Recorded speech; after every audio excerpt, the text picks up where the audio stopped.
All wings report in. Red 10 standing by. Red 7 standing by. Red 3 standing by. Red 6 standing by. Red 9 standing by. Red 2 standing by. Red 11 standing by. Red 5 standing by. I have you. Hello, everyone, and welcome to the 585 podcast, where we like to fly silly and casual, and we try to be cool and go to regionals and shit, which is mostly what we're going to be talking about today. I am Nate. I fly Scum. I'm Nick. I'm the Imperial guy. Hey, I'm Pat. I fly Rebels. He tries. So we got a lot to cover today, including near to the end of the podcast, you're going to hear an interview that we had with Duncan Howard, who plays, his claim to fame is he's fourth in regionals, or fourth in world at the last year's world tournament. So we got to meet him at our local regionals. We were tryhards and we went to our local regionals, and that's going to be the majority of the podcast. So if you want to skip ahead to the just listen to the interview. I'll try to include like a time label or whatever, but that's later. For now, we're going to start off with what we flew, as usual, and what we flew at the regionals. Who wants to go first? I can start off. I felt pretty happy with the build. Do it. Sounds good. I think because you came last out of all of us, I think you should go first here. It's only fair. Jeez, that took like a minute before we started shit talking. Good, go. I got my popcorn. Hey, that wasn't a rage quit. That was a legitimate, I got to wake up the next morning at 3:30. That's why I didn't play Game 6. No, I had a great time. Again, I broke my cherry. This was my very first organized tournament with anything besides friends, so that was a wide-eyed experience here. I had a lot of fun to just start off with. I can't believe that I finished 5 games and I just wanted to keep playing. I probably had 2 more games before I would have just passed out, and that's a good experience that I left with a smile on my face. I will say, to keep to the format, what I flew is what I talked about 2 weeks ago. I flew the 2 PS1 Defenders, PS standing for piece of shit, because they were moving last, or they were moving first, firing last, and they didn't see as much action against the Supreme players that I thought they would. But 2 of them with the title saying that they get the evade, which helped a lot. And because I wanted to put Kylo Ren in there, I put my version of kind of a freebie Kylo Ren. So it was Kylo Ren. He had fire control system, rebel captive, had to put some squad leader in there. Just because the defenders helped out a lot with that, and squad leader or one swarm other leader? That Agent Callus as well, so which helped out some of the time, and other times Nick, not so much. Was that squad leader or swarm leader? Oh, sorry, swarm leader. Okay, so, I was gonna say doing lots of damage, rolling 7 dice. It was all happy. Nice. So I flew that again. I was super happy about it, how it performed. Very steep drop off that I'm learning that it's either going to be a demoralizing victory against the opponent, or I'm literally just going to be, well, Kylo's flying the other way. He decided to leave the battle. What's going on here? So that was very, very good experience. I played up against a wide variety of people that was there. I played against 1 or 2 Imperialists. Otherwise, it was a good mix. So I have 5 total games. It was 2 Imperials, 2 Scum, and a Rebel, I believe, if I'm remembering correctly. And basically just had a ton of fun. You guys want me to elaborate on each game and how that went, or you just want to pass the torch along? Oh, we'll get into that a little bit more when we hit meta talk. We can like really go deep into each game that we played. Okay. But right now, just what we flew, so everyone can get a taste of our flavor. Okay, well that's what I flew. I liked it. There was a lot of free stuff coming my way, so that was always good. But I had fun at regionals, and that's what I flew. Nice. Pat, you want to go next? Yeah, absolutely. So I flew Rebels, obviously. I decided not to care too much about Kylo Ren and just hope I didn't face him too many times. And I didn't face him once, which was great. So I brought the list I talked about last week. I didn't change it. I went with the idea that because I was more comfortable flying this list, I had more experience, that would pay off, as opposed to trying to counter something which I might not and end up didn't, encountering. So I flew the Ghost, Lawful Rebel PS3 with Hera, Chopper Crew, Fire Control System, and Auto Blaster Turret. And I flew Rey with the Sloop title, Kanan, Thin Crew. Expertise was the EPT, and I love that card. It's fantastic. And then I was debating whether to keep Burnout Slam on the ship because I hadn't used it much. I'd probably used it effectively maybe in 1 or 2 games. But I kept it on there, and we'll talk about what I played later. But 2 of the games specifically, it, if not won me the game, it certainly kept Rey alive when she should have been destroyed. So, yeah, that's the list I ran. Nice. Yeah, I've seen that list more than a few times, and it wasn't fun. It wasn't fun to play against. So the Scum list that I brought, of course, because Scum was, I saw a lot of people with this list. It was I think I talked about it a couple weeks ago too. It was Manaru with K-Force Security Droid, the Unhinged Astromech Feedback Array, and Atani Mindlink with the Atani Mindlink Fen, the title, and auto thrusters. And my little flavor was the Cobra, the Kuraz Cobra, with vectored thrusters as well as Atani Mindlink. Overall, the whole idea was just get in there, get in range 1, and just take them down as quick as possible. The idea was either my ships are going to go down quick or theirs are, so I can go get lunch quick, and that kind of worked out well. But overall, I kind of took a step back from that list and saw some mistakes that I made. Mostly, it was a 97-point list. I went hard for that bid because I needed to fire first with those PS9s, but no one even did a 99-point build that I played up against. So I have since tweaked it, and I added the cloaking device to the Kuraz because that thing, oh god, that thing's pathetic, and it needs some boosts. So that's what I brought to regionals, and yeah. So let's dive into regionals, and yeah, this was Nick's first tournament ever, and this was my first regional tournament, and I gotta say, the marathon of games, we got there at like 10 o'clock and did not stop playing until almost 8 or 9 that night, something like that. Was that the same for you guys? Yeah, I was yeah. going until game 5. I had to leave out a little early. Oh, okay. But that's, like, most of the time when we sit down and play, it's, like, maybe 2 or 3 games. And the tournament we went to was only, like, 3 or 4 rounds, something like that. But this was, like, an all-day X-Wing fest. And it was like running a marathon, and it was great. Yeah, it's funny you say running a marathon, because literally my defenders and their defensive ability made it so I had I remember looking up the clock, seeing 9 minutes left in one of the rounds, and thinking, okay, how fast can I run, and where's the closest place that I can get food? Because that was all that I had time for. Yeah, and aside from the marathoning and the craziness, we got to meet a lot of really cool people and got to invest in the community. We met the Howards, and hence the interview, and they're really cool guys, and overall, great experience. I went 3-3 personally, mostly because I ran out of energy halfway through and couldn't fly well. One game was a Paratani list that just destroyed me because stress versus Atanis just hurts so bad.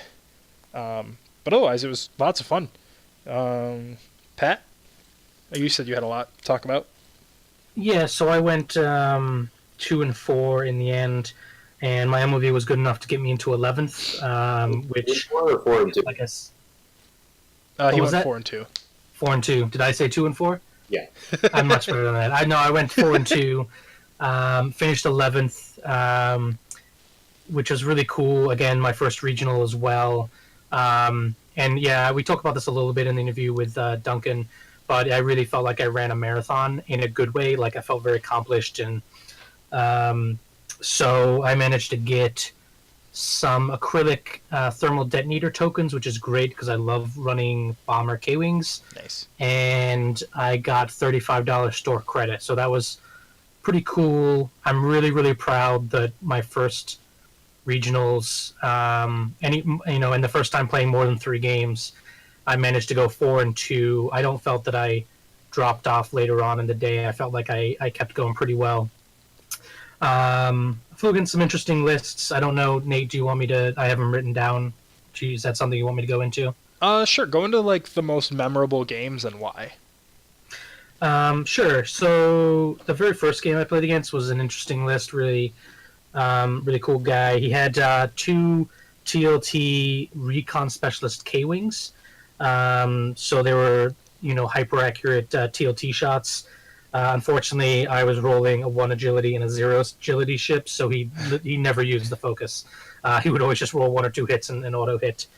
And then he was running a Wild Space Fringer, which is the PS2 YV 2400, which had Cassian and anti-pursuit lasers. So his idea was you guess the maneuver, you move into the bump, and then you do damage to them.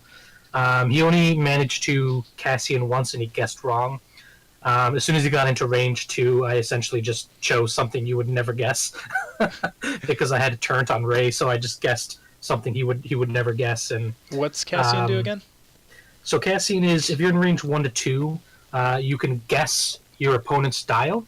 Then you look at it. If you're right, you can change your dial. Oh, wow. So it's a really cool... It's very similar to Intelligence Agent, but it has a gambling aspect where, for example, if you're going up against something like Defenders, pretty good guess they're doing one of 2 things. So you can guess the 4K and then plan for the other move. Pretty interesting. It's not something that's seen competitive play, unfortunately. But I think in casual play, it's a lot of fun. I actually have a build that has Cassian and Boshek on it. That's really sweet. Yeah, so you can really just mind games. It's not competitive, but it is fun. I did fly against the Bosk IG double tap list, which I thought I was going to go in and have a great time against because it requires you to miss in order to get Bosk's double gunner IG double tap off. Unfortunately, he rolled badly. This is the one time I didn't want him to roll badly. He ended up with either 0 or 1 hits, and because he had Predator, he was able to re-roll the hit into a blank. So he got that off twice and really kind of did a lot of damage to my Ray. And that game ended with the Ghost versus the IG, and that was always going to be a difficult finish. So I also flew in the last round against Jeremy Howard, who was running Boss Ketsu, and I managed to block Ketsu off the board fairly early. So that was just something unfortunate for him that basically ended the game because Bosk is great, but he is not supposed to be the end game ship. So, wow. So he flew off the board because you just blocked him that way? Yeah, I did not fly him. I could not fly anyone but myself. I was playing very safe, so I only did a 1 forward, and so I wanted to keep my arc open.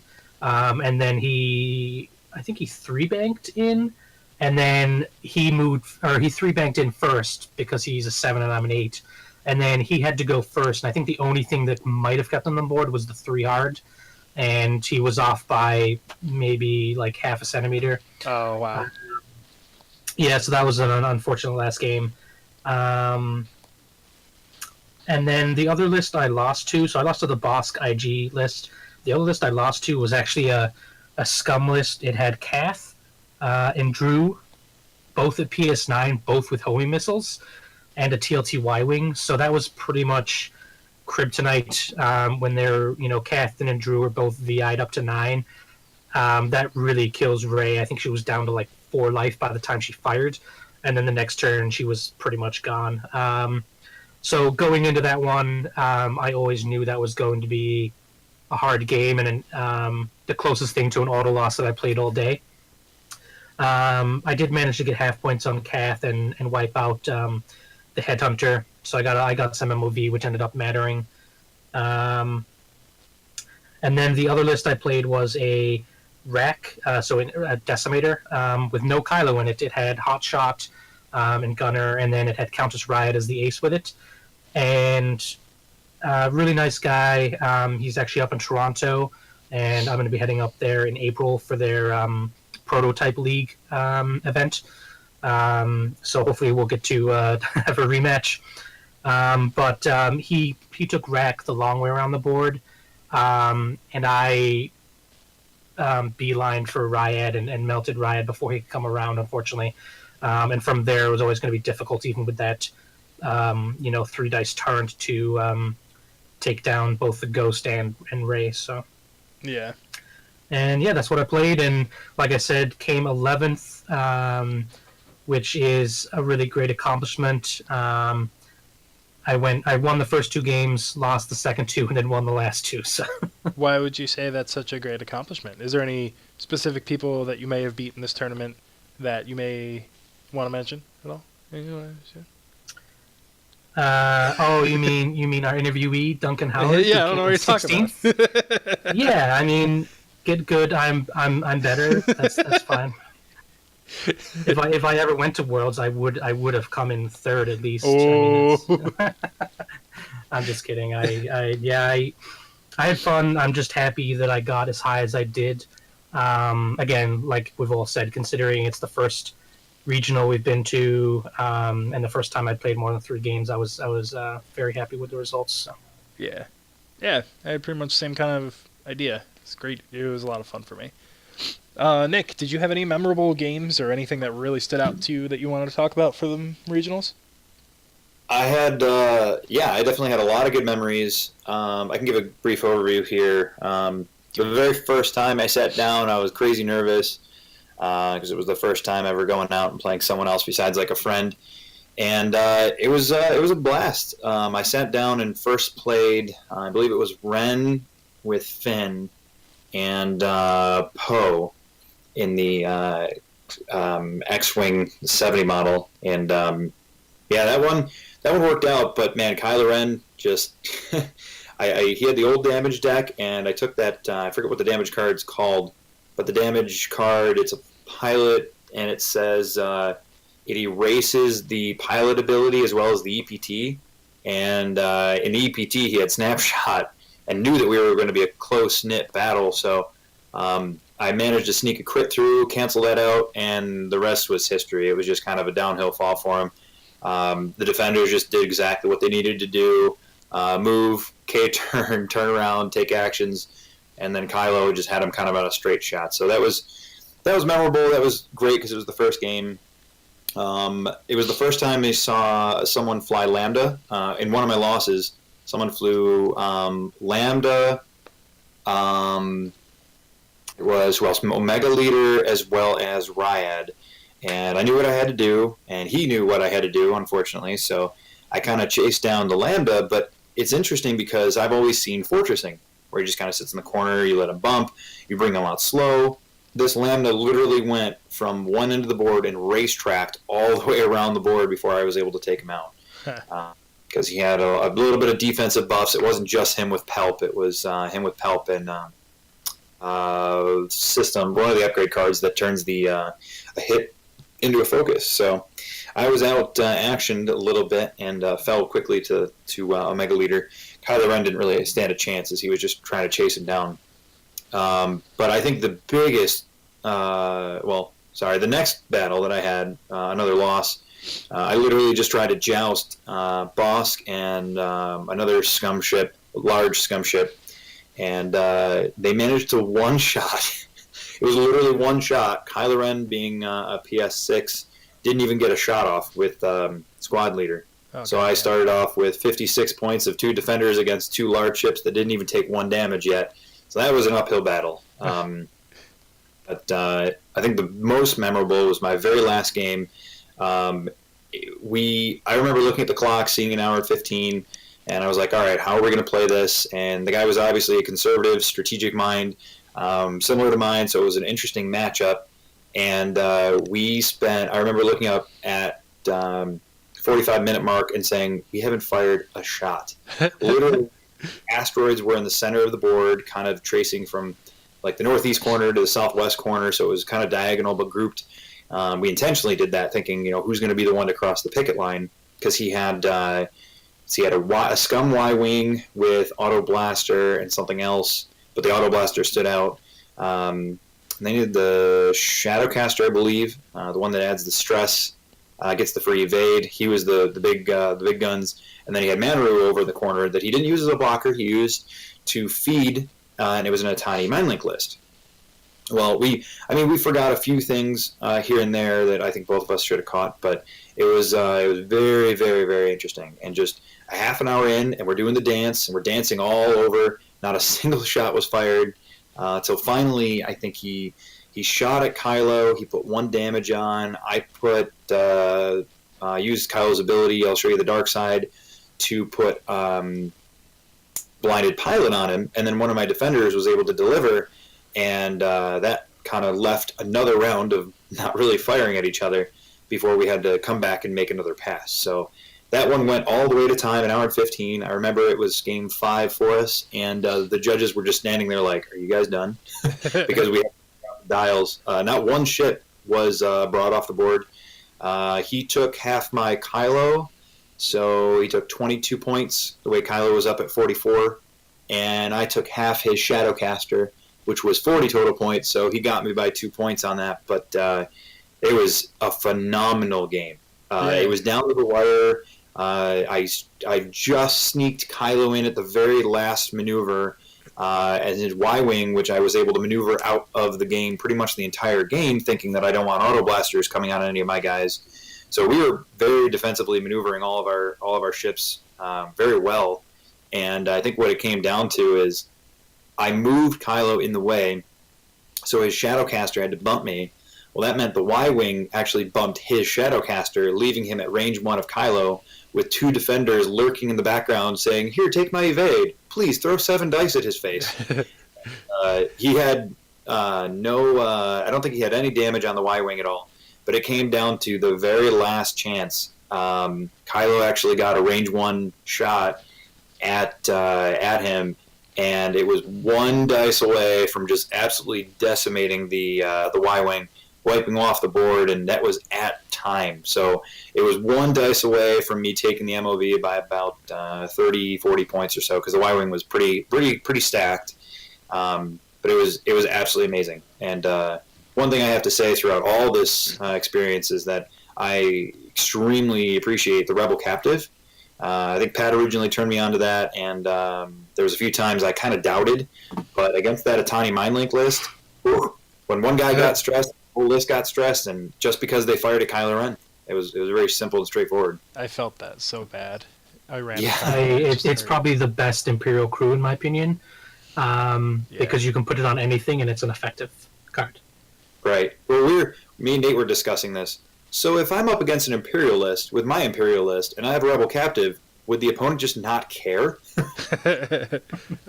Or Scum. I mean, who cares about Rebels? Yeah, right. Who cares?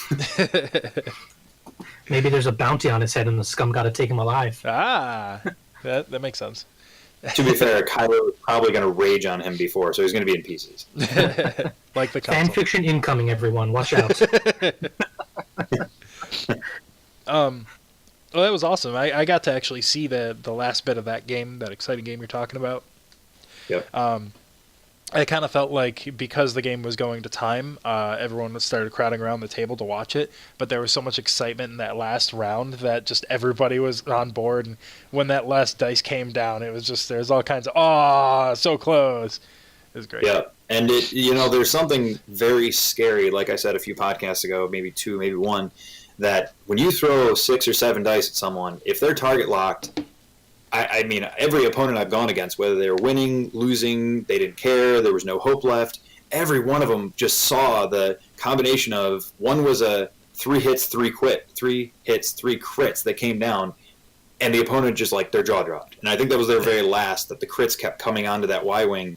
And if I would have said, the woulda, coulda, shoulda, I looked back and I was like, man, if I just would have changed my target locks, the defender wouldn't have been able to hit the Shadowcasters. The defender would have been able to actually finish off the Y-Wings, no problem. And that was something I'm going to take into the System Open in Syracuse in a month. Cool. Very cool. I gotta say, I had a few, like, is that all you had, Nick? I don't want to cut you off. Yeah, those were the highlight of my games. All right, cool. Yeah, I gotta say, I had a few exciting games. One of the most memorable things to me about the regionals tournament was every single game I went into. I'm the type of person who will just joke around, and like, there's been times where I'll be like, "All right, can I see your dial?" And some people will like look at me like, what?" And I'm like, "No, I'm just messing with you. I just want to get a rise out of you," stupid stuff like that. And I'll always joke around and stuff. And like, I was really happy to see everybody else was reciprocating that really well. It was like, if I wasn't being funny, people wouldn't just laugh. But like, most of the time, everyone was in good enough spirits where they're just like, "Yeah, whatever, win, lose, indifferent." It was great. Right. I had the same experience with that. I remember losing one of the rounds. I think Kylo Ren was already gone, and I think my defender was out of position or something. And I just, I'm full of dad jokes, so I didn't have a target. So I'm like, wait, my guy gets to fire. And he's like, he doesn't have a target. I'm like, no, I shoot that asteroid. And he was like, you have seismic charges? I'm like, no, I just... Bad joke. Yeah. But for my actual games, I definitely got an inflated ego because I won my first 3 games. And it wasn't just like I won my first 3 games. With Fen and Cobra getting within range 1, I was chucking 12 dice at people every single turn. And like, that easily wiped out a lot of lists. So I was getting like really full of myself by the time my 4th round hit. And then my 4th round hit was the Paratani list that I was talking about, and that just mopped me up. Like, I made a mistake early on, and then like, I started doubting myself. So my next game was against a Defender, a Palp Shuttle, and the new TIE SF. What was it? The one that I flew against you the other day, Nick. Yeah, that what's was it called? scary. Counter Strike? TIE Special Forces. It's Quick Draw. I flew it tonight, Quick Draw. actually. Yeah, that's the pilot I was looking for. And he like, I doubted myself because I looked at the build and I'm like, okay, so when he loses shield, he's gonna get to fire back. He's only got 3 shields. I can mop that up real easy. I just need to take him out first. So right off the bat, I tried to be weird and go, okay, I'm gonna do a 1 sharp, and then a 1 sharp, and then a 1 sharp, just to kind of stay in that zone with Fen. And that was just stupid of me because I had the opportunity where a couple times I was like, my instinct says do this, go straight, go forward, just get right in there. But I didn't, and because I didn't, it destroyed me. And that TIE Special Forces just made me go Imperial so hard because I just loved that ability. He had Electronic Baffle, Push the Limit, and that Quick Draw. With that ability, like, you can fire during the activation phase because you drop a shield, and then PS9, I'm gonna fire again. It was great. And like, I could have easily mopped him up if I went for him, but instead I went for the shuttle and got destroyed. And then like, my last game was the same. It was 3 TIE Defenders that I went up against with Swarm Leader on one of them, and I actually felt like I did a good job. I went up the right side of the field with both my ships, turned in hard with all of them, and then just 4 forwarded and 5 forwarded right into his face. I had a great shot with both range 1 on the guy with Swarm Leader, with Fen and the Cobra. I fired with Fen, and I only, like, even with I had a target lock focus and range 1, I was perfect. And I rolled 5 dice, came down, I only rolled 2, and then I re-rolled my 3, and I only rolled 1. And he evaded one of them, and then just took the other damage, no big deal. Cobra fired, he totally blanked out. So I was like, okay, it's okay if he fires at Fen, because he's within range 1, he's got focus, so that's 4 dice and a focus token, against his 6 dice that he's going to be chucking at me. I'm fine, I'm okay with this, I'm not going to die. He rolls 4 crits and 2 hits with his 6 dice shot. And I'm like, okay, I can still not take a crit, or I can still survive this. I got this. I rolled blank. So Fen was instantly gone. and there goes my list, and there goes the rest of the game. No matter how well I flew for the rest of the game, it didn't matter, because Fen was my big thing to fight off defenders, because once he gets within range 1, he's no big deal. Cobra doesn't have that advantage, and it was just downhill, and it was a trashy game for me, and I got real salty. But he was like one of my favorite people to fly against, because he was so cheerful and fun, and we were joking around the whole time, and yeah, it was good. To be fair to you, Nate, if you win your first 3 games, you're getting to the the cream of the crop. You're going to be playing at the top tables with the top players. At going 2-0, I knew I was going to come up against something that eventually my list wouldn't like. But I think that me losing my 3rd game actually really helped, because then I didn't get placed up against like Peritani or trip defenders or something like that. Yeah, and there was, unfortunately, it's just like some of the players there were just like, or I would say like the players I played against were all fun. It was all good, and like I felt like if I didn't make the obvious mistakes, if I wasn't doubting myself, I probably would have gone 5-1, probably. But the 2 games, the defenders list and the not the defenders list, the Peritani. I flew poorly against the Peritani.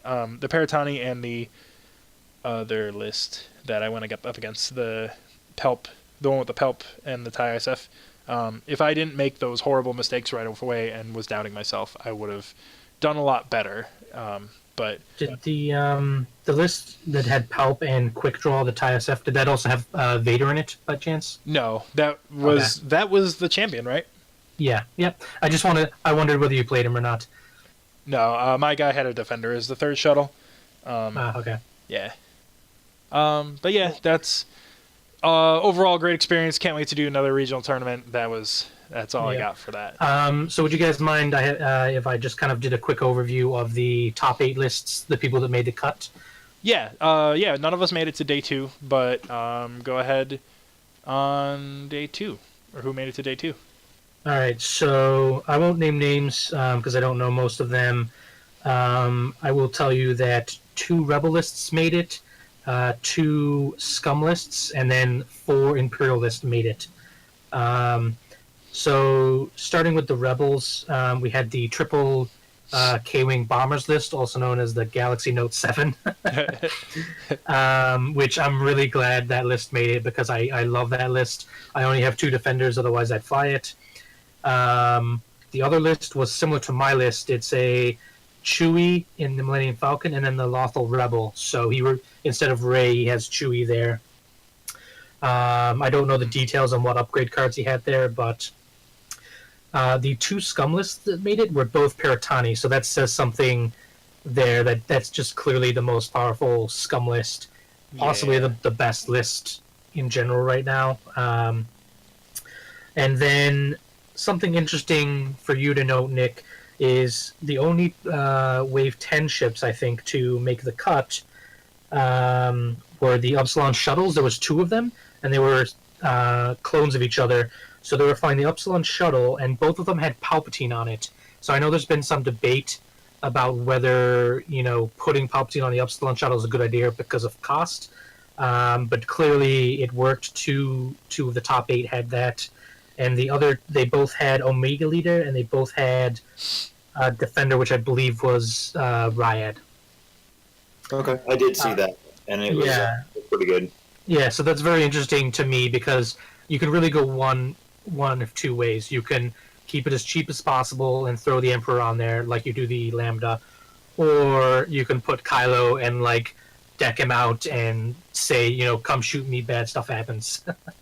Right. So I think it's interesting to see, at least in the Rochester Regional, I haven't checked the list juggler, but that it's being used as a Palp mobile. Again, with Omega Leader's pretty cheap at 26 points with the Juke and Com Relay. And then you can fit in a Defender because of the title. And then the other list was Triple Defenders, which was Vessery, Ryad, and a Delta Squadron pilot.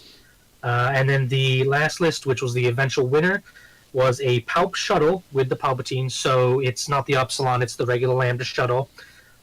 Quick Draw, and then Darth Vader. So that list went all the way, which is pretty interesting. I really like that Quick Draw. I know people have put down the TIE SF. Whether it's super competitive, I really like the ship. I like flying it. I think it's fun. But it won here, so maybe Quick Draw is better than people are giving him credit for. And not gonna lie, Western New York always has had a weird meta. Like, things that exist across the nation don't work here, and things that work here don't work anywhere else. I don't get why that happens, but we're special little snowflakes up here in Western New York. I actually really like the Upsilon Omega Leader Vessery list, or not Vessery, Ryad. That's something I have the store credit. I might be picking up an Upsilon so I can give that a try. Yeah. Yeah. Yeah, Sure. I like Ryad, I like Omega Leader, and I just think Palpatine. Come on, Palpatine's always good, Yeah. And if you can fly it right and bring Palpatine in at the right time, it's exactly the same as a Lambda shuttle, right? And if it's a Lambda shuttle with 4 dice, I mean, That command, though. Yeah. So, plus the model is amazing. So if I hate it, I can put it on my shelf and it'll look really cool. That's the plan. Yeah. So that was the kind of a summarization of our experience with regionals. That kind of cuts it off for our what section are we on? I'm looking at the wrong document here. That's pretty much it for our meta talk and what are we flying. Before we move into the salty section, I'm just going to move us over to the interview with Duncan Howard, because that talks a little bit more on our experience with regionals. So in a second, I'm just going to transition it over to that one, and then we'll come back to the podcast after we're done with that. So hold on.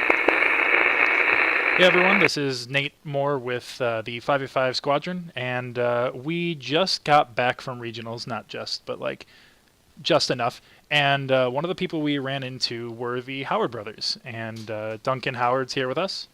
How you doing? And we have Pat Murphy as well. We're just going to prod him with a few questions, make him feel real uncomfortable, and then send him home. Sounds like the regional. Yeah, pretty much. So, Pat, I would like to start with you, because you were the first person to actually bring this up. Do you have anything for Duncan? Anything to wrap his brain around?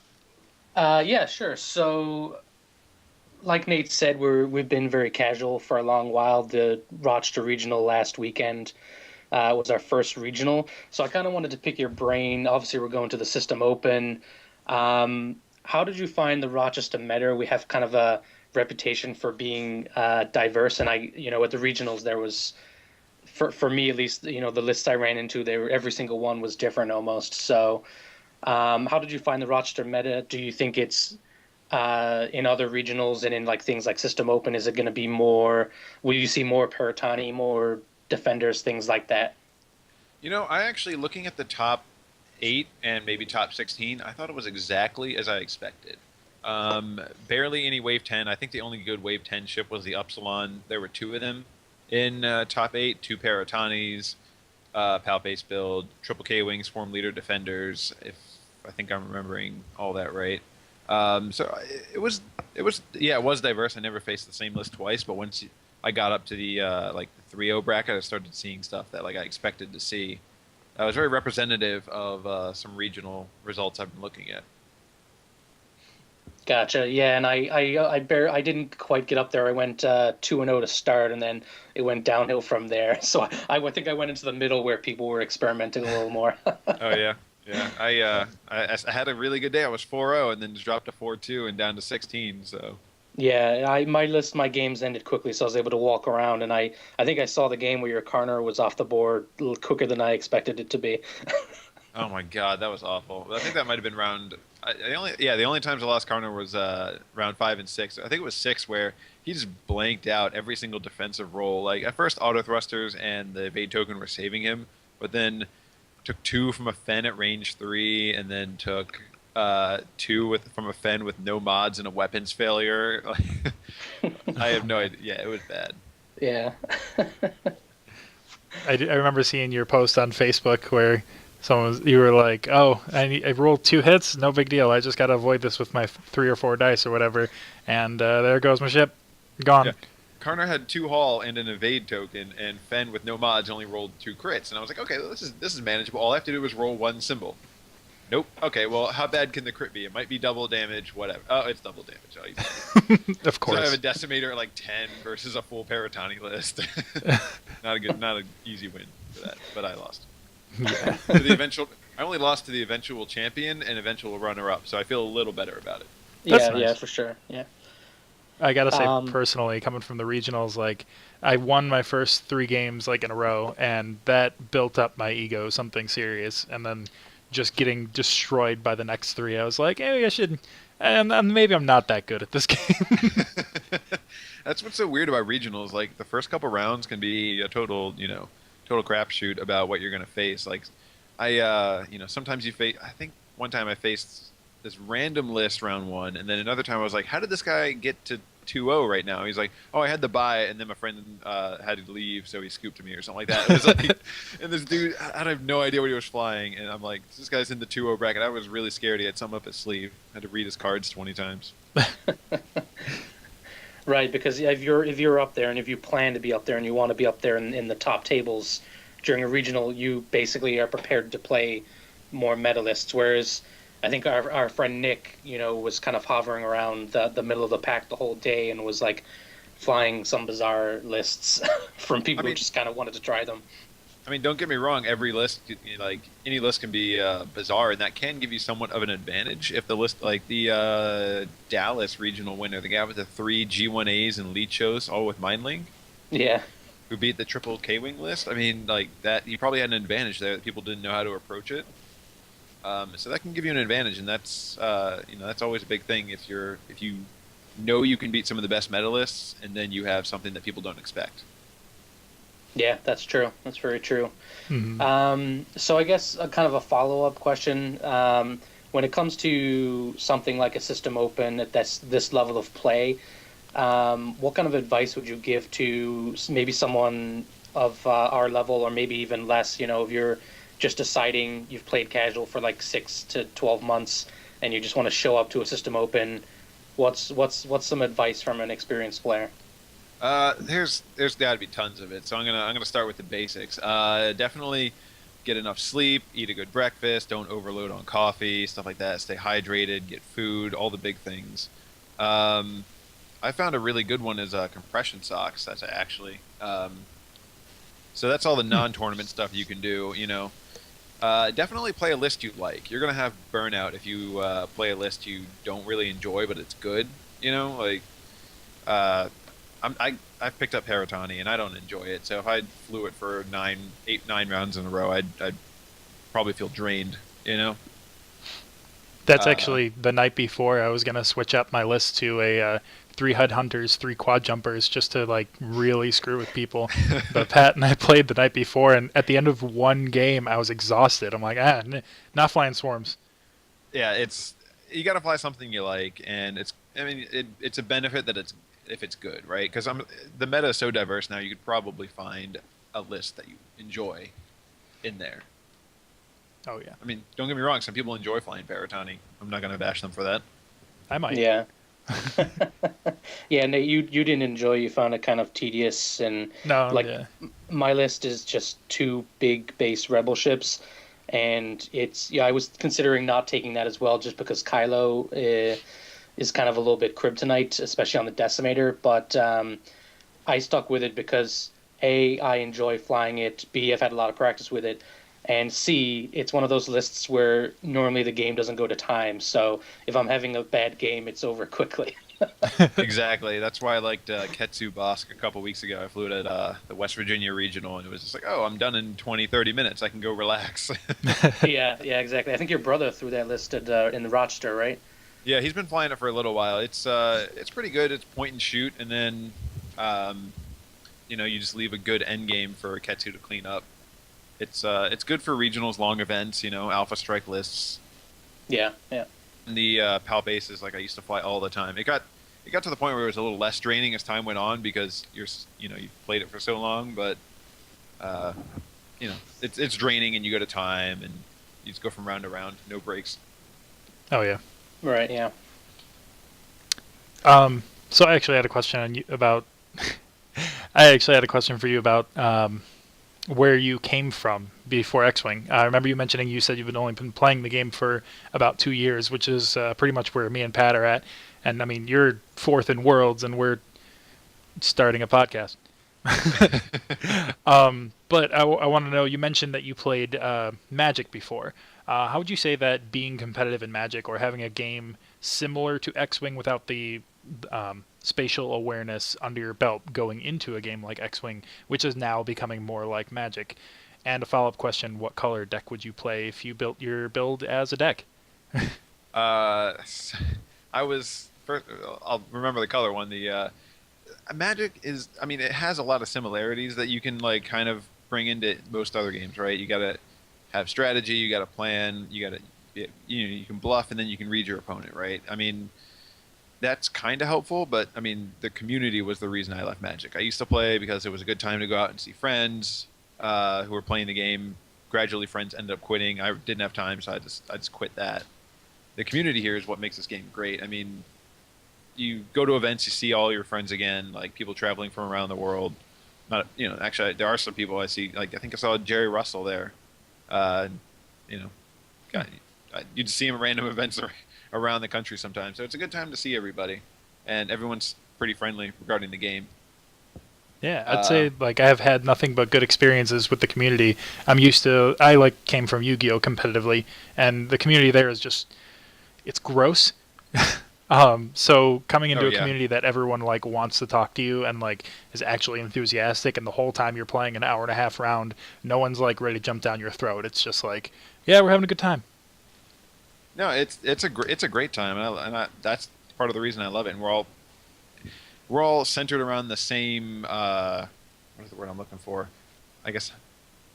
Oh my god, I can't think of the word. We're all centered around the same hobby. We all love Star Wars, so that's something that brings us all together. In Magic, you don't really have that. Yeah, good point. Franchise. Sure. That's the word I was looking for. We're all centered around the same franchise. Right. Yeah. Honestly, I came into X-Wing not really liking Star Wars that much. I don't think it's bad. I just think it's very like, yeah, it was okay. And I would see. What's that? I'm hanging up now. Well, I love Star Wars. Oh yeah, you can stay. You guys two talk. I'll just walk away. Yeah. I would see like an X-Wing and a TIE fighter come flying at each other, and I'd be like, that's so boring. And then I saw the Kuraz, and I'm just like, that's a real spaceship. I want to fly it. Yeah, I mean, everyone has that ship they just love to fly and will not build a list without it. Oh yeah, what's your ship like that? Oh, it's the TIE Interceptor. Then it became bad for a while and didn't have the damage output, and now I'm finally able to fly it again. But like, I am not getting the hang of.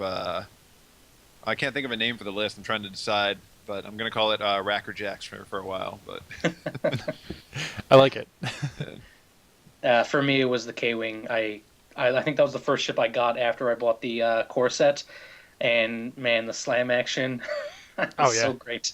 God, that got me mad so many times. I'm like, you can't do that. Yeah. You can't do that. Oh no, I'm telling you, Nick. I've never made anyone more frustrated than Nick when I one-forted and then one slammed past two of his ships. Oh my god, the K-Wing is just so annoying. Yeah. It might be like the first Rebel ship I actually invest in. It's so much fun. Don't do it. Go for Imperials. I do have some Imperialists up my sleeve, but like, I don't know. I keep thinking about it. I look at it on the shelf and I'm like, I could buy that. I have the money, but I shouldn't. But I could, but I shouldn't. Well, I have some store credit from the tournament, Nate. If you want to go buy some Imperial ships with me. Yeah, you do. You sure you don't want to save that for Nick? Give him back that money for that Defender? No. Yeah, I was supposed to bring a ship for one of our friends, and I forgot. So we had to go. I was praying that they had a defender on the shelves. Yeah, he had to jump out of line to get the defender to come back in so he could play. Nice. That was close. Yeah. I was just trying to sabotage him. What do you want? I'm a rebel scum, you know? Wait a minute, I'm the scum. Huh. Yeah. So Pat, you have another question?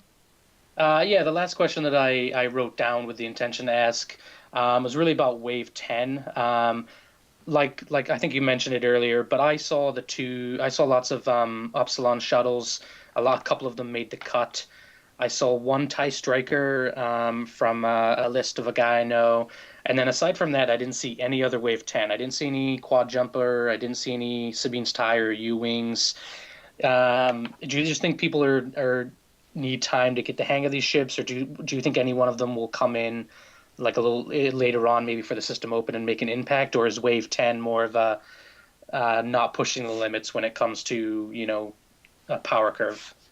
There's multiple theories behind that. One, you saw how long it took for Dengaroo to become a list. We were halfway through the wave, and then it just became the most dominant list in the meta. Like, no one realized that, like, right when it came out. Another, I'm under the impression that I only really like the Upsilon, and I still haven't found a good build for it. I don't think it's a very efficient Palpatine carrier, but obviously Palpatine is one of the only things making Imperials competitive right now. Now, I really don't like all the other cards that came out with the wave. I'll take another look at them, but I honestly think FFG might be trying to push us more towards, like, oh, let's go back to doing shenanigans and having fun instead of making cards like Manaru, Zuckuss, Dengar, and Palpatine, like, because they realize they, kind of not really drop the ball, but like really influence the meta in a huge way with those cards. Yeah, you can only do that for so long before the original ships are beyond pointless. You know what I mean? Exactly. Kylo is good, but he's not meta breaking to the point where every list will have Kylo Ren in it. I just found him fun, which is why I flew him. I might change up for the system open, but. Yeah, and tractor beams. I always hated tractor beams from the start, but Yeah, you do. the idea that you can just walk up to someone at PS1 and as an action throw them a tractor beam seemed very trolly and scary to me.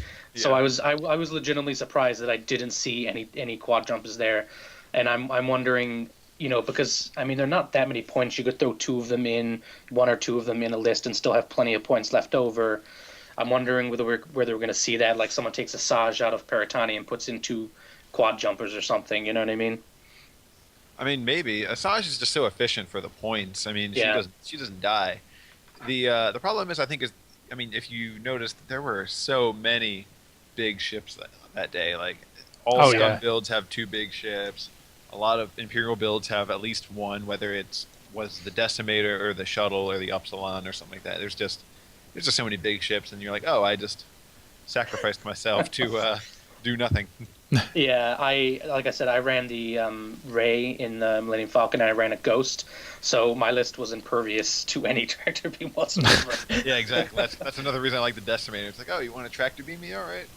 Yeah, I played your brother round 6, and he was like, I was like, so what is this tractor beam stuff? And he's like, don't worry about it. It's not going to do anything to you. It'll do something to Ray, but not really. Yeah, exactly. It's more fun against the triple K wings when you NASCAR around the board and you just drag them and put them on rocks and fly away. It's a good time. Yeah. I gotta say, the most exciting thing from my perspective, the most exciting thing about the quad jumpers is the fact that they can move backwards. It just blew my mind when I one forward or one hearted and then one backward the next turn. I was like, this is great. It does sound like a lot of fun to fly. I should take another look at it. Oh yeah, put bombs on them. Like, you'll cluster mines on them. You'll just be happy. What, the Constable or something like that? Sure. The high level one. I'm terrible. With yeah, those. the guy who does drops bombs and reverse maneuvers or something. Yeah, which I measured it out and I'm like, oh, this is really cool. Wait a minute. If you don't put gunner on it, you're pretty much going to be running into the mines you just dropped next turn. Okay, hold on. Oh man, that's hilarious. So I had another question for you as well. When we were talking during the regionals, you mentioned that you gained a lot from diving into the community head first when you first started this game, and now with your Duncan's Dojo that's coming up after this, not after this for listeners, but after the recording, you said you wanted to kind of give back. How important would you say the community is to building your method of gameplay, as well as, well, we already talked about how good the community is, but like how well would you say the community built the way you play? Well, I would say it probably built me up the most. I never did the thing where I read articles on swarm formations. I mean, honestly, you're probably going to find out when on my live cast later that I really don't care about rock placement. Rock placement, I don't fly swarms. I don't do the swarm flying. Like, honestly, a lot of, like, even though Paul Heaver wrote an article about in his first Worlds when he placed a rock so that he would have bigs behind it for 3 turns for that extra agility and all that stuff. Honestly, I didn't read any of the articles or anything like that. I don't do that. The podcasts are a fun listen to because I'm friends with a lot of the podcasters. But it was more going out into the community and getting destroyed by some of the best players in the country every time, because you learn a lot more when you lose, I think. Oh yeah. If I go out on a casual night and I play one of the guys who's played like 5 games in his life and he wants to play me, I don't really learn much from destroying that list, honestly. But he probably learned. I mean, he might learn a lot from playing me. Like, oh, what did he do and what, how should I? And that happened to me for 2-3 months before I ever broke 500 at a, playing casually or anything like that. Cool. Yeah, I gotta agree on things like rock placement. I just listened to the newest Minoc Squadron podcast, and they spent like over an hour on rock placement, and I was like, honestly, I just put 2 in the corner and then like 1 down the side most times. I don't pay attention at all. You know what I mean? Yeah, I don't think you need to go into that much detail. Like the top players of X-Wing are not Rain Man every turn or something like that. We don't do all this math in our heads or do all this. Like, we might do it to an extent, but it's really, I think that's just cluttering up the game. You don't really need to think about all that kind of stuff. Yeah, my personal strategy is no more than 3 turns in advance. Like this turn and the next turn are normally the ones I'm thinking of, and then beyond that, circumstances are going to change so much. There's really no point in trying to build a strategy beyond like the way you open, the game. Exactly. I go with more of a general idea, like, oh, they want to just they want an aisle in the middle, so I'll clog it up or something like that. Or Brobots want to sloop everywhere around the middle of the board. Let's put a bunch of debris or asteroids there so they can't do that, and they have to stay at the board edge where I know I can keep them in arc or something. Yep, exactly. Or sometimes I fly a lot of ghosts. I think they're probably one of my favorite ships right now. And I'll put I'll help them fill out their big asteroid field with debris and asteroids, so they think I won't go there, and then I'm just 5K'ing over like multiple debris every turn. Yeah, because you really don't care. Yeah, I'm like I'll take a crit every now and then, whatever. I've been on the other side of that. It's fun to watch every one of those crits land and then just kind of fly away. No, I didn't do anything. Your ghost is fine. You're good. That has definitely happened. I have rolled 2 crits in a row after 1 maneuver before. Oh yeah, it can be bad sometimes. Not gonna lie, I'm a really visual person, so anytime the asteroids start coming down, my brain just automatically wants to make shapes and wants to like make it look cool on the board. So sometimes I'll forget about how to fly and I'll be like, that looks like a face. Oh my god. Yeah. I did want to know though, I know me personally, like any kind of competitive game that I get into, I won't study the game or like practice to get better or anything like that. I'll usually just play, and if I'm having fun, that's my best way of learning. So like things like asteroid placement and tutuing everywhere and ways to fly, I picked up by having fun and enjoying the game. Stuff like asteroid placement, since you've been playing so often or so much, you have a lot of like logged hours. Would you say that stuff like that kind of has become second nature, so you know the tactics and you're just implementing them, or is it just kind of like, I have some pretty good ideas and I'm just doing it? Like I said, I'd just go with a general idea. It's probably a lot of it has become second nature to me. I mean, I haven't flown the Decimator since my first regional season back in 2015, and I only went to 1 regional, and it was flying Decimator Soontirfell, so obviously I was a little rusty, but I mean, you give me Soontier or something. It's a lot of second nature. You'll, I'll probably be a little worse with it now that I haven't played it since October. But a lot of stuff, if you do it enough, just becomes second nature, and you don't even think about it. Gotcha. Yeah, that's one reason why I like the ships like Sunterfell or things that can kind of reposition themselves a lot, because you can correct those mistakes if you need to, and you can just not care as much and just be like, I'm good. We're gonna keep playing. Exactly. The problem is sometimes you got to think like 2-3 turns ahead. It might be cool to like boost into range 1, but now you're easy to be blocked or something like that. Yeah. I was also wondering too. This was my first regional, and playing X-Wing from 10 a.m. until 8 p.m. Made my brain hurt, and I'm sure it did everyone else that was there. But it also I walked away from it feeling like, okay, I don't need to think about X-Wing for at least a week, and my girlfriend was really happy about that. But when you first started playing, like when you first had your sit down and play for 8 hours session, how'd you feel walking away from that when you first started versus now? Let's see, my first regional, I was pretty excited. I took 10th. Didn't really know anybody at that point. It came from Magic, and I have had a Magic 16-hour day once. It was awful. It was the huge Grand Prix they had for Modern in Richmond, 4,500 players. It was, yeah. So oh my god. Yeah, it was start at like 8 a.m., finish at like midnight, come back at 8 in the morning the next day and play four more rounds. So I think I'm kind of used to it by now. But yeah, I don't know. I have been experiencing a little bit of burnout lately. But so I don't get to play that much anyway. So I think that's kind of alleviating it a little bit. When you say you don't get to play that much, what do you say? Like how many times a week? Probably less than a game a week. Wow, that's pretty much where me, Pat, and Nick are at. Yeah, the last couple of weeks I've been able to get out because a friend of mine gave me a ride, and I've had Wednesday afternoons off this semester. But so I go out and play a couple games cool. here and there. But I'm kind of in the off season. I already want to. I wasn't even planning on going to Rochester until the Thursday before. Oh wow. Yeah. Was it your brother that dragged you along? No, I was actually I looked at my schedule. I'm like, why do I have a weekend free? Is there a regional this weekend? I should just go. Yeah, I had nothing planned until possibly the System Open. I don't even know about that. That's pretty sweet. Yeah. Pat, are we going to the System Open? Is that the thing that Nick said we're going to? Yeah, in Syracuse. Yeah. Yeah, we're definitely going to that. Oh, cool.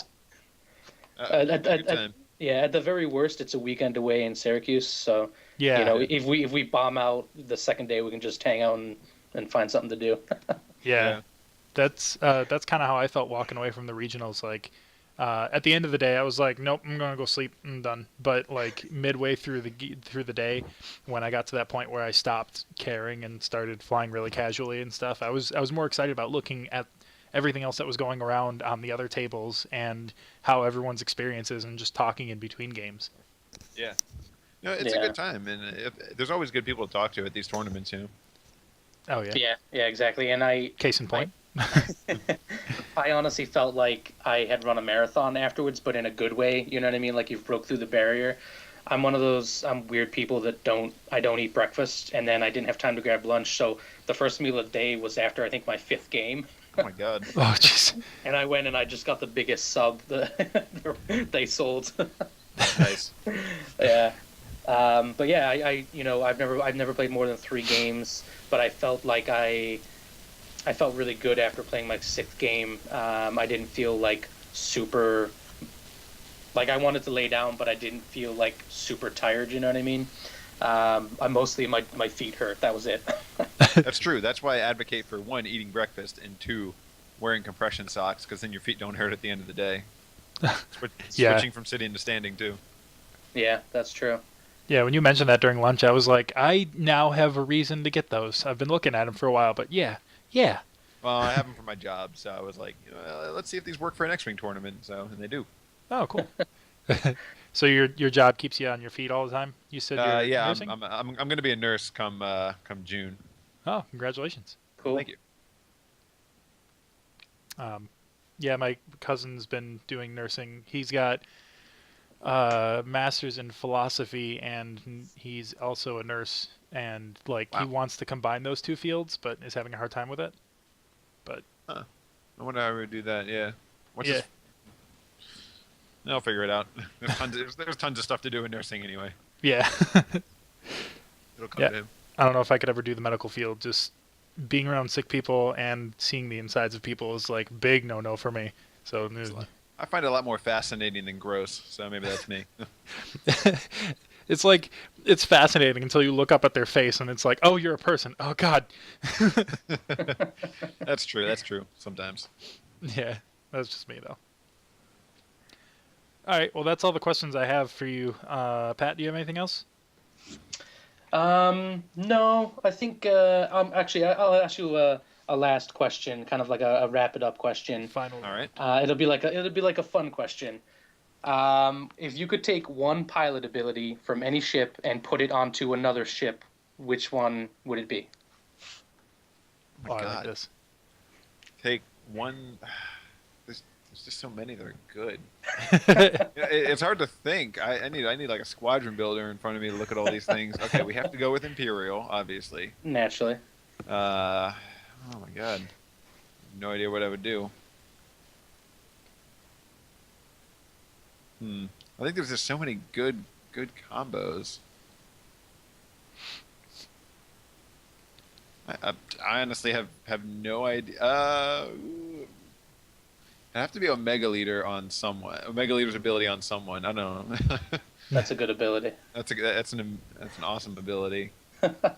I always wanted to put Wedge's ability on the Ghost. 4 dice and -1 agility. Oh yeah. Actually, probably Zeta Leader's ability. I can't mix it with Soontir's ability. Never mind. Title card. There you go. I know, right? Yeah. Just mix 2 pilots together. Why not? That'd Is be that the sweet. one that you can do the 2 speed barrel rolls? No, that would be a good one too. I don't know. Yeah, that'd be pretty good. I don't know. There's just so many that are good. Oh my God. I'm only looking at Imperials right now, though. Probably. Man, I can't put on another ship. They're all just amazing. I really have to think about that.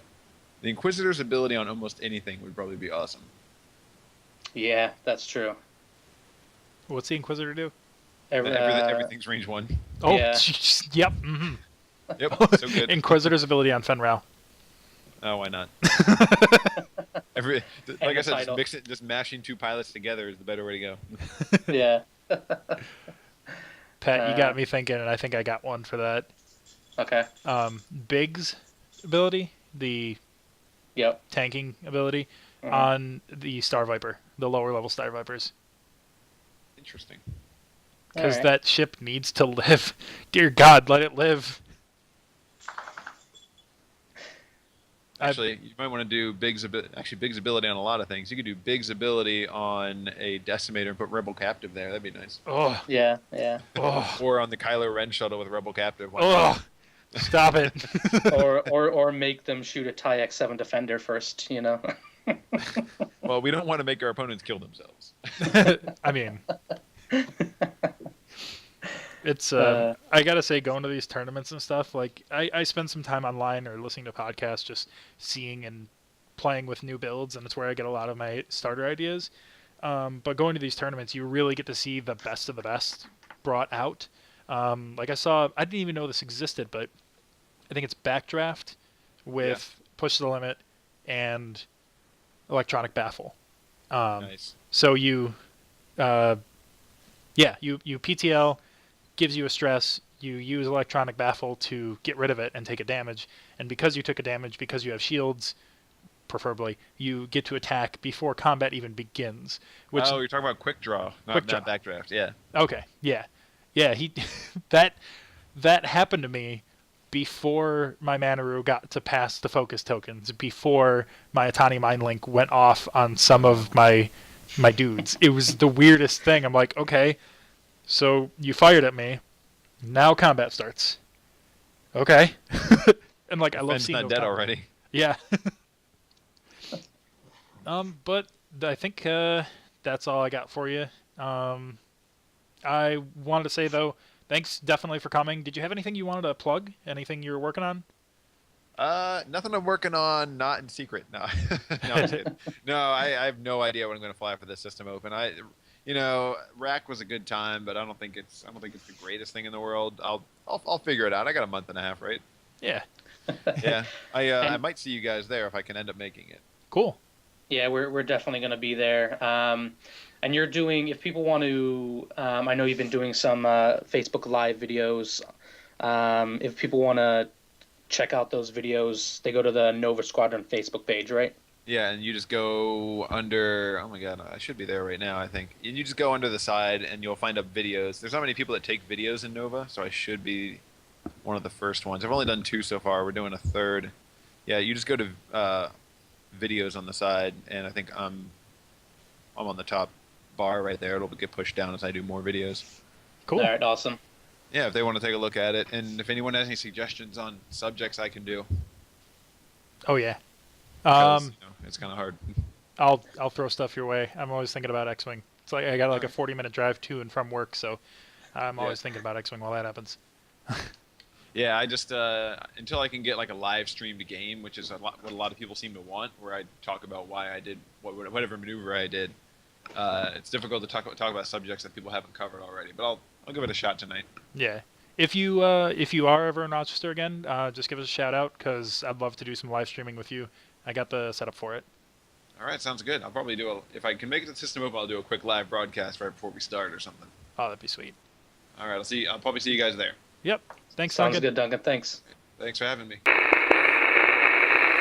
All right, and that was our interview with Duncan Howard. He's a great guy to give us the opportunity to interview him and get to know him a little bit. Since then, we've been chatting with him on the Nova Squadron Facebook page, as well as just, shooting the shit. But now that we're back to us, I would like to move us over to the salty section. Yes. I heard rumors that there is salt to be thrown on the roads of Western New York. There is. Who wants to chuck but salt first? Before, I want to put a disclaimer. I want to talk just for a couple minutes, because this section is called the salty section, and we have some fun with it, and it's like, what do we like, not like?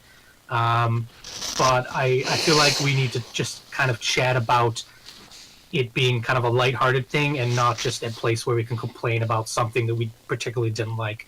Yeah, I would say overall, FFG has done a great job with this game. Like, I wouldn't want them to stop what they're doing.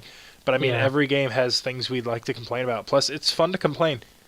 Yeah, exactly. And it's just important because, like, Minox Squadron, a couple episodes did a kind of state of the X-Wing podcast, and that got people who liked it and some people really hated it and voiced their opinions loudly on the internet. I don't think it's a problem to have an episode basically talking about how you feel about the game.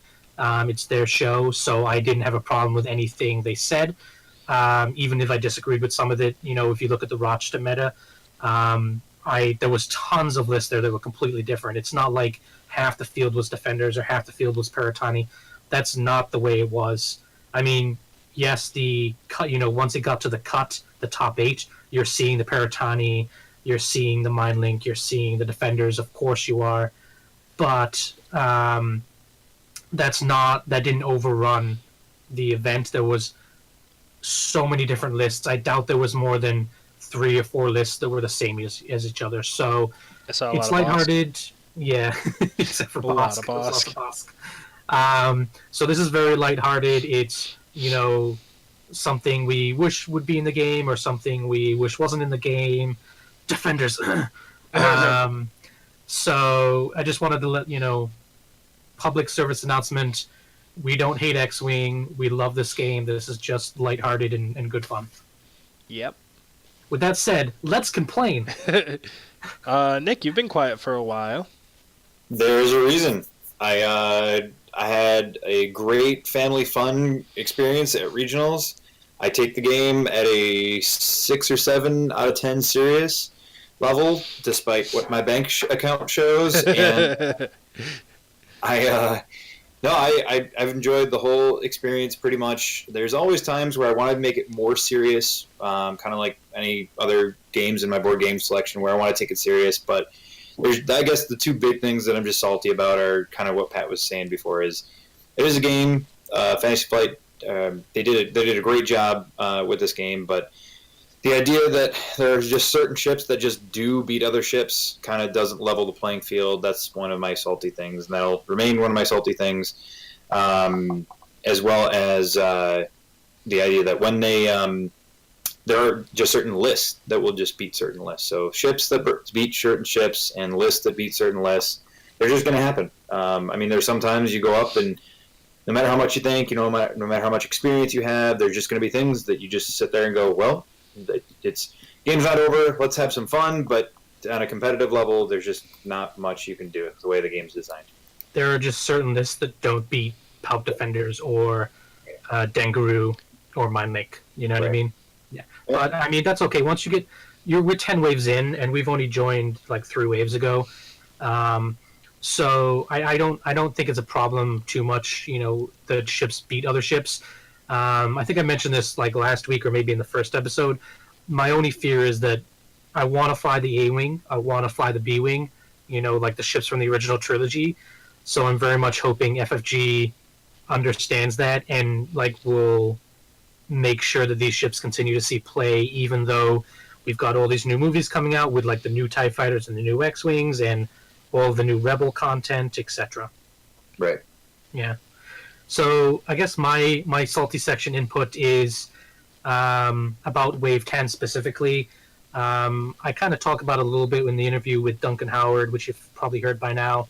And that is not a lot of Wave 10 showed up at the regionals aside from Kylo Ren. I saw one TIE Striker, maybe there was a couple more, but aside from that, there was no quad jumpers that I saw, no Sabine's TIE, and specifically my salt, no U-Wings. The U-Wing is an absolute, like as soon as I saw the movie Rogue One, I wanted to play the U-Wing.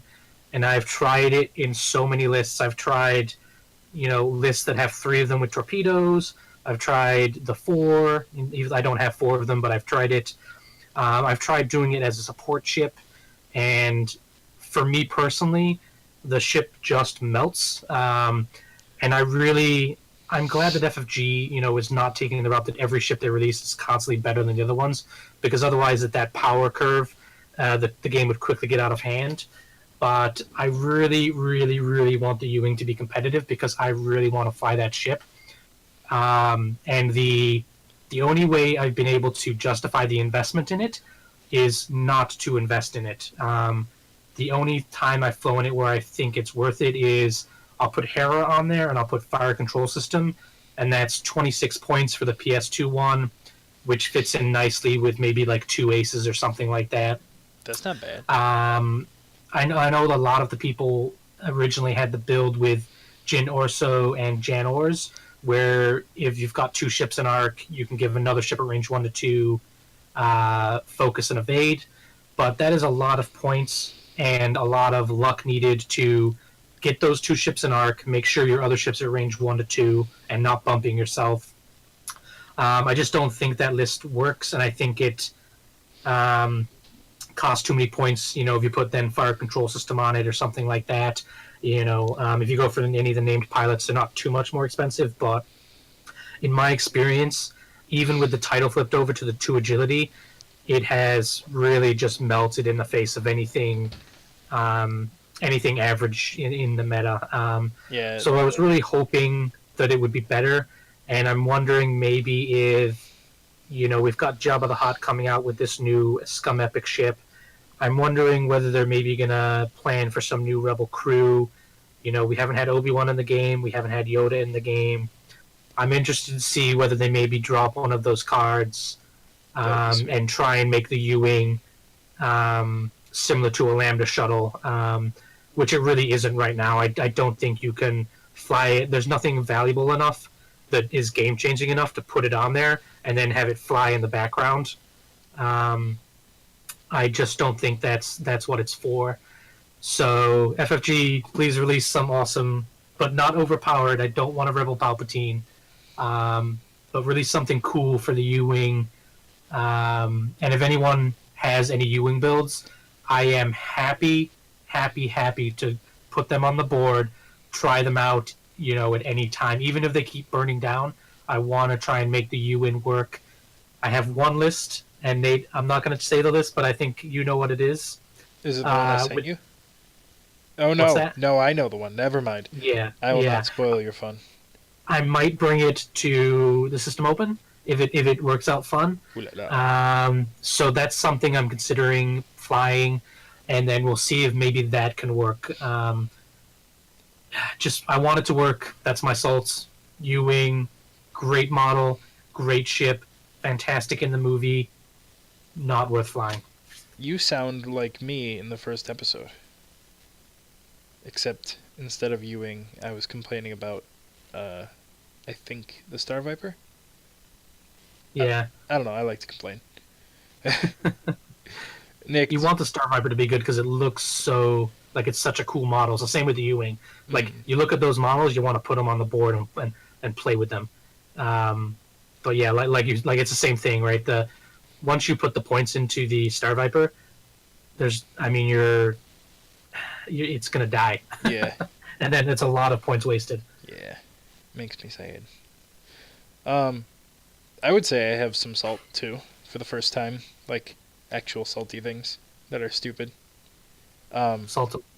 I think Paratani sucks.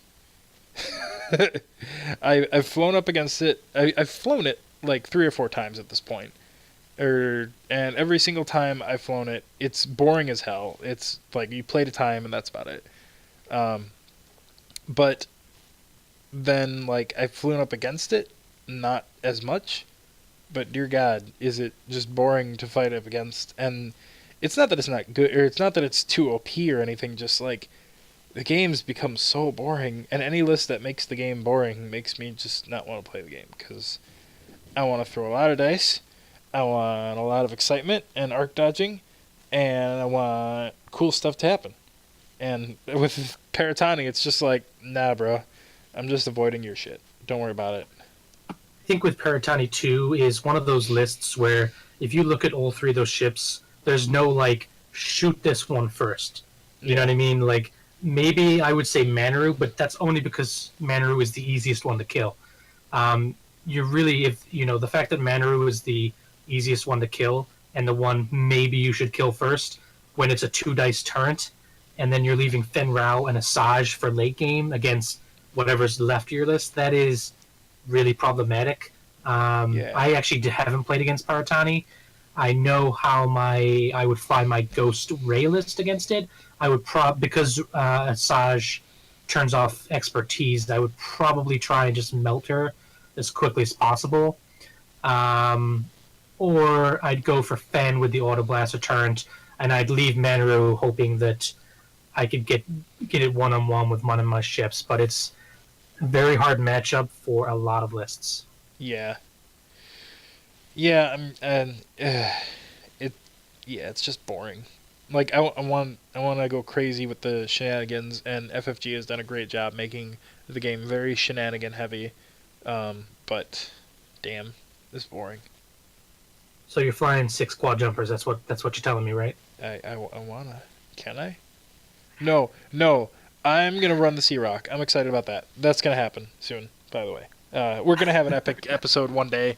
Once we all have epic ships and we can all fly it, and we're all flying it properly, because every single time we've done epic, it's been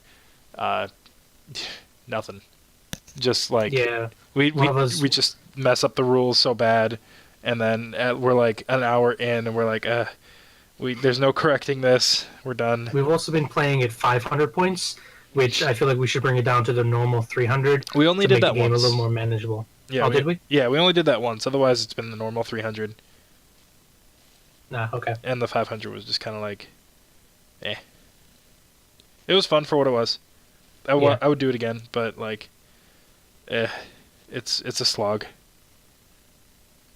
Yeah. But, Nick, did you have any other salty salt that you wanted to salt upon salt? I want to have lunch. That's my salt. Running defenders, Kylo dies immediately in my list. Specifically to my list, I guess that's my only salt, is that my defenders live to the end, and they just pick and pick and pick. And I think I have went to time 4 out of 5 games, and the one game I had a 9-minute break. So it's going to be quite the uphill battle going to the System Open here with 7 games, then 3 the next day. But I'm gonna have a backpack with just food and as much water as I can possibly hold in there. Yeah. Water was a thing I constantly had to keep on me to make it work. Yeah, none of my games lasted more than 30 minutes, so I got to chat with all the other players there and have lunch, which was nice. Yeah. I managed to get lunch at one point too. I think it was my second game. I felt it was a little early, but I was like, whatever, I'm just gonna take it while I have it, and I'm so glad I did, because by the end of the game, I was like, I need food so bad. Or end of the tournament, needed food so bad. Yes. So no other salt. It was all positive experience. I can't wait for the next showdown. Oh, good. Me too. We are running a little long right now, so I think I'm gonna wrap it up. Did you guys have any other final thoughts you wanna go over? Stay on target. A quick tip for everybody. I think we can skip that this round. Like I say, with the interview, we're probably running pretty long. Yeah. Forget tips. No one can get better but us. No one wants tips from us, just us. Yeah, I mean, that regional's definitely put into perspective where I stand on the scale. Oh man, it was not good. A quick tip: pack food. Pack food. Pack Pat. Bring Pat with you. All right, we're losing it. Okay, so that's pretty much it for us. Remember to check out our Facebook and YouTube channel, which is kind of like our backup for SoundCloud, which we are now officially on iTunes. So you can pick up this. You're probably listening to it on iTunes now, but you'll see more. You'll get updates through the iTunes. It'd be great if you reviewed us. Just give us a little something so we can get more. We can become more popular and be the cool kids. What else do we have? Oh, yeah, if you want to send us an email, you want to talk about anything, send us an email at 585squadron@gmail.com. Feel free to talk to us at the 585 Squadron group on Facebook. You can find us there, and we are always on. Someone's always on. We're always there to talk. We love this game a lot. And to our local viewers, seeing how much fun it was, meeting up with a few people, getting a different perspective, and shaking hands with new and other players, I'm sure you can call us out. We're more than willing to play X-Wing whenever, wherever. Yeah, and if you aren't local and you live in California or whatever, just fly out. We'll play you. Just we're not gonna pay for anything.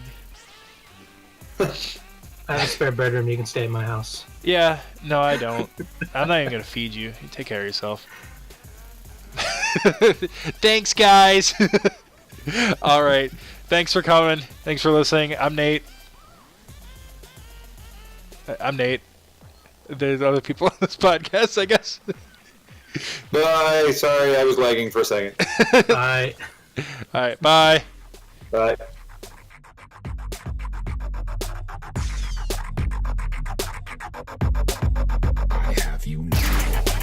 We're passing through the magnetic field.